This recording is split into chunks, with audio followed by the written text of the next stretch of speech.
Part 15. The pure contralto sings in the organ loft. The carpenter dresses his plank. The tongue of his foreplane whistles its wild ascending lisp. The married and unmarried children ride home to their Thanksgiving dinner. The pilot seizes the kingpin. He heaves down with a strong arm. The mate stands braced in the whaleboat, lance and harpoon are ready. The duck shooter walks by silent and cautious stretches. The deacons are ordained with crossed hands at the altar. The spinning girl retreats and advances to the hum of the big wheel. The farmer stops by the bars as he walks on a first-day loaf and looks at the oats and rye.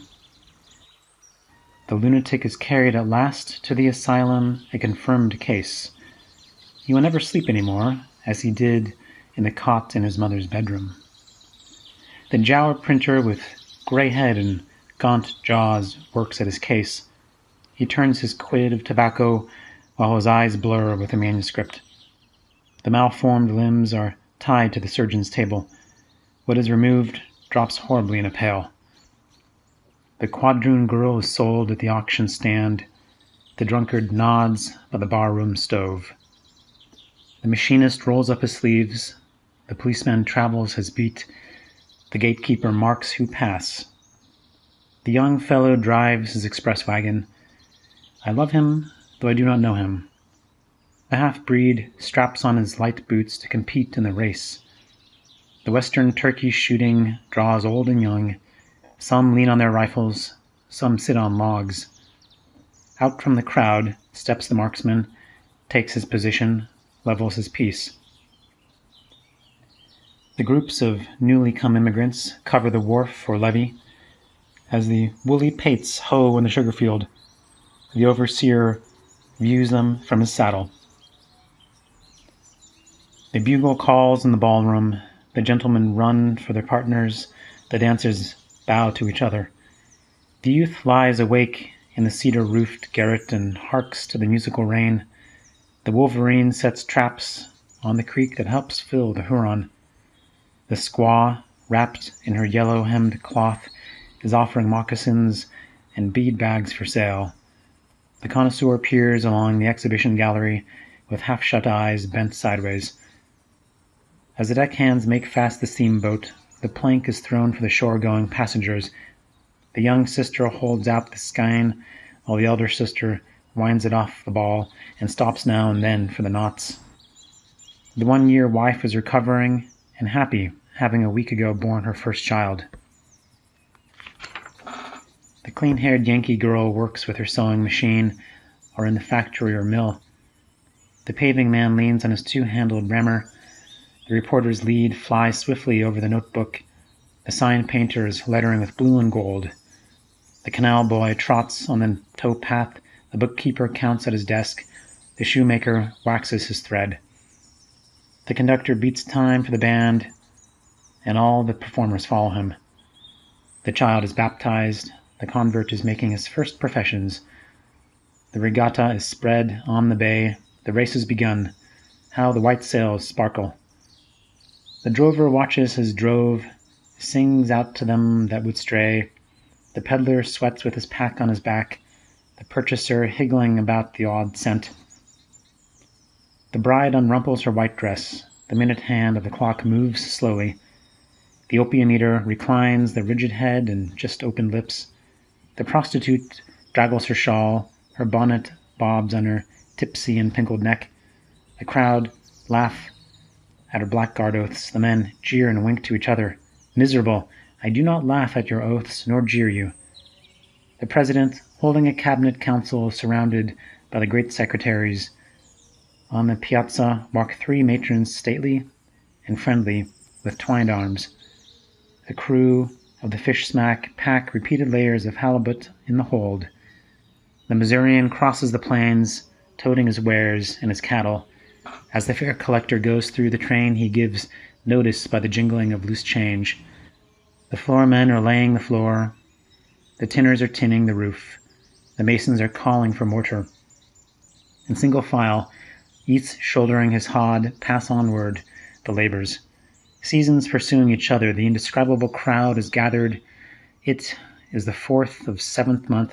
What salutes of cannon and small arms!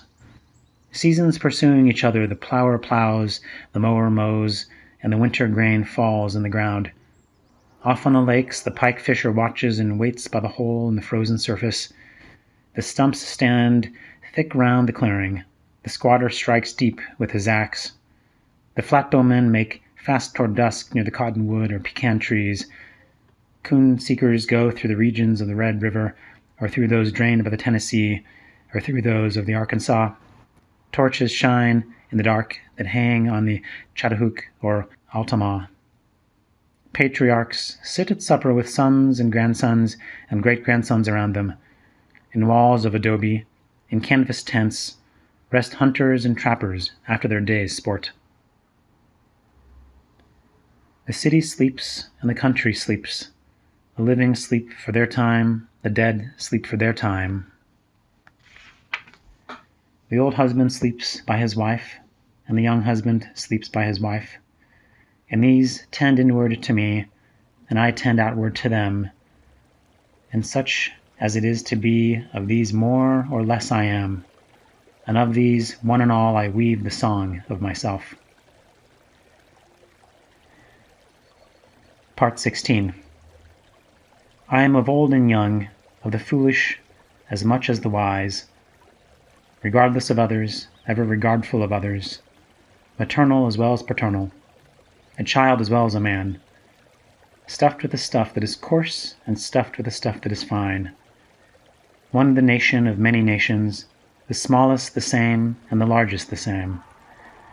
A southerner soon as a northerner, a planter nonchalant and hospitable down by the Oconee I live, a Yankee bound my own way ready for trades, my joints the limberest joints on earth and the sternest joints on earth, a Kentuckian walking the vale of the Elkhorn in my deerskin leggings, a Louisianan or Georgian, a boatman over lakes or bays or along coasts, a Hoosier, Badger, Buckeye, at home on Canadian snowshoes or up in the bush, or with the fishermen off Newfoundland, at home in the fleet of ice boats, sailing with a rest and tacking, at home on the hills of Vermont or in the woods of Maine, or the Texan ranch, comrade of Californians, comrade of free Northwesterners, loving their big proportions, comrade of raftsmen and coalmen, comrade of all those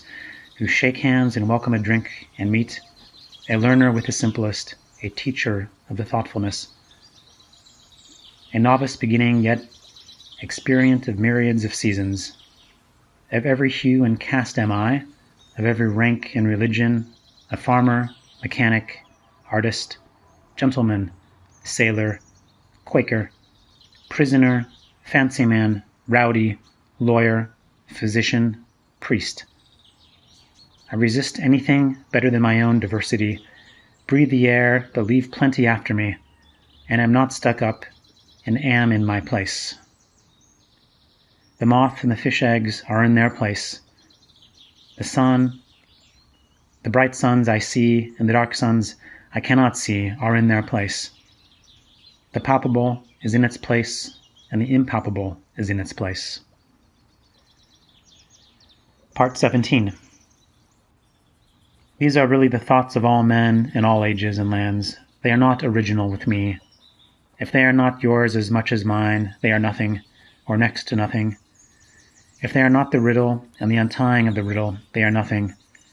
If they are not just as close as they are distant, they are nothing. This is the grass that grows wherever the land is and the water is.